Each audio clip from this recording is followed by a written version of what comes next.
Which of these stories will you be talking about tomorrow? My name is Scott Olsen. I'm 24 years old. I'm an Iraq veteran, and I participate in Occupy. The most famous casualty of Occupy Wall Street gives his first interview since being struck by a gas canister fired by police. To all of them, I would have to say stay peaceful, because that's what it's about. It's about working together. The exclusive interview with Scott Olsen. The chaos continues at Occupy Washington in Olympia, Washington. And the reasons for Occupy continue. 10 top U.S. banks illegally foreclosed on the mortgages of nearly 5,000 active duty U.S. military members.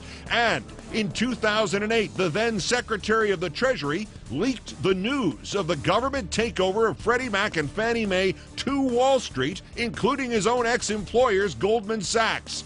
So right here, the son of a bitch is lying. I operated very consistently within the ethic guidelines I had as Secretary of the Treasury.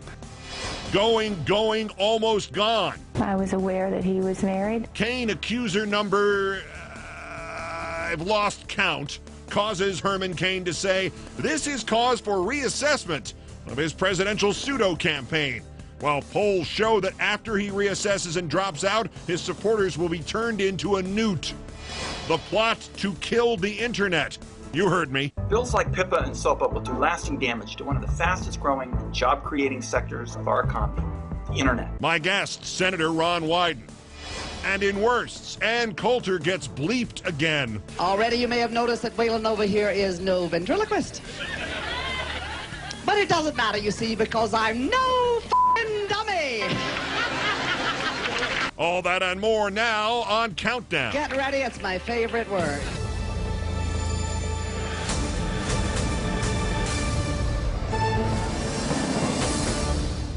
Good evening from New York. This is Tuesday, November 29th, 343 days until the 2012 presidential election. The Occupy movement has no official leader, no official spokesman, and no official hierarchy. But in our fifth story on the Countdown, it may have just found an unofficial symbol. Scott Olsen, the Iraq Marine veteran whose skull was fractured by a police gas canister a month ago, returns to Occupy Oakland. The first words on camera from the remarkable man in a moment. First Occupy Day 74. In Olympia, Washington, 3,000 protesters surrounded the Capitol building to protest Governor Gregoire's proposed cuts to education, public safety, and health care. Several hundred made it into the rotunda of the Capitol building and were forcibly removed, some by use of tasers. Overall, 30 protesters there cited and 4 arrested. Occupy Oklahoma City protesters given till 11 p.m. Monday to vacate Kerr Park. Today, protesters appealed directly to the city council to allow them to remain. The deadline was extended till Thursday to allow the protesters time to seek an injunction from a federal judge. In Florida, Occupy Tampa marched to City Hall to present a proposal to Mayor Buckhorn that would allow them to remain in downtown Tampa. They've also extended an invitation to the mayor to attend a General Assembly meeting. The mayor has yet to respond. All of the protests, thankfully, were peaceful. While there were a number of arrests, it is a far cry from the police overreaction we saw last month in Oakland. On October 25th, Occupy attempted to return to their camp at Frank Ogawa Plaza. Police clashed with the protesters and fired tear gas canisters when the protesters refused to disperse. One of the canisters struck Scott Olsen directly in the head. Over the weekend, the Iraq vet returned to Occupy Oakland. He spoke deliberately and occasionally struggled to find his words, but his message in this extraordinary interview was clear. My name is Scott Olsen. I'm 24 years old. I'm an Iraq veteran, and I participate in Occupy. Originally, I started with Occupy SF, and I just thought that Occupy Oakland was doing things a little differently. It was a bit different, so I came over here to check it out, and then I liked what was being done here with the teach-ins and the community here, and I came I came back on October 25th. I saw a tweet or something that said you guys needed help, you guys need to support, so I had nothing better to do, so I jumped right in and came over here. Okay, and that was when the raid was happening? Or that was after the raid the next evening? It was, well, I think the raid was that morning or something. I'm not. Yeah, it was like too about sure. 5 a.m. that morning.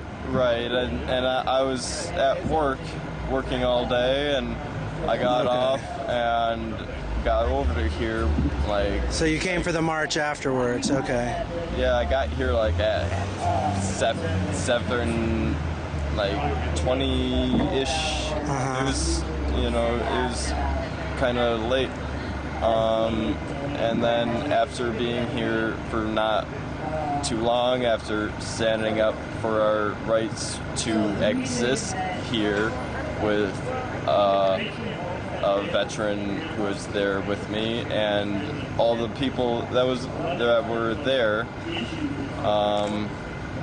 we were attacked, and I was victimized. I was attacked, and I ended up in the hospital that night.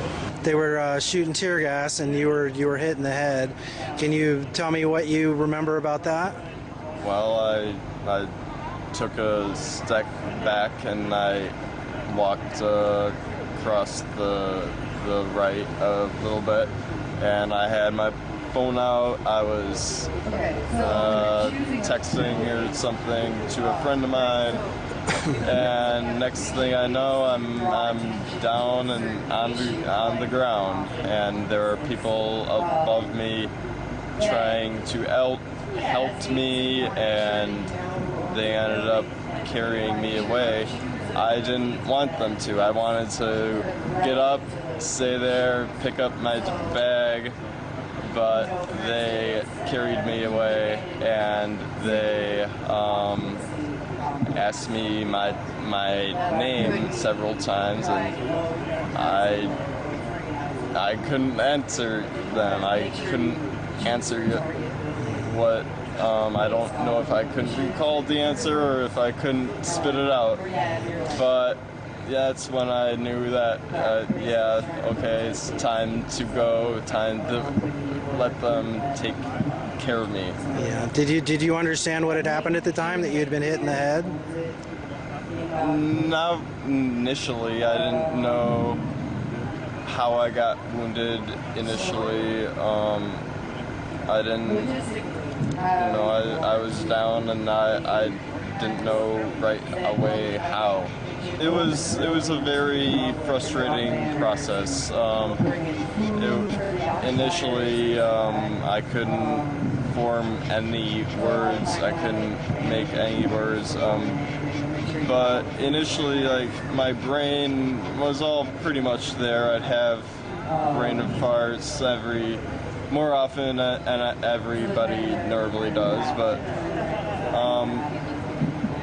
mentally I was there, and I just couldn't spit these things out of my mouth, and they worked hard with me to get me better, and I am doing much better than when I look at myself a month ago, which was 2 days after the attack. I was not doing good, but now I'm doing a lot better from them.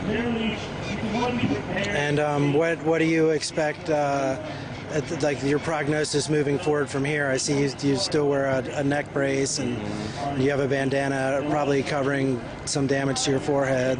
Well, I wore the bandana anyway. It takes the hair out of my face, but I've got this scar.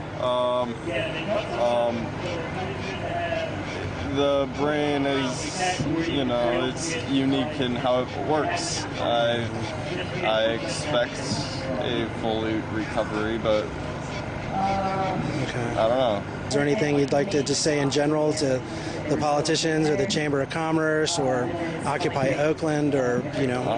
To all of them, I would have to say peaceful, because that's what this is about. It's about working together, working with one another, and it's about being open with each other, and that's how we can solve our problems. Scott Olsen.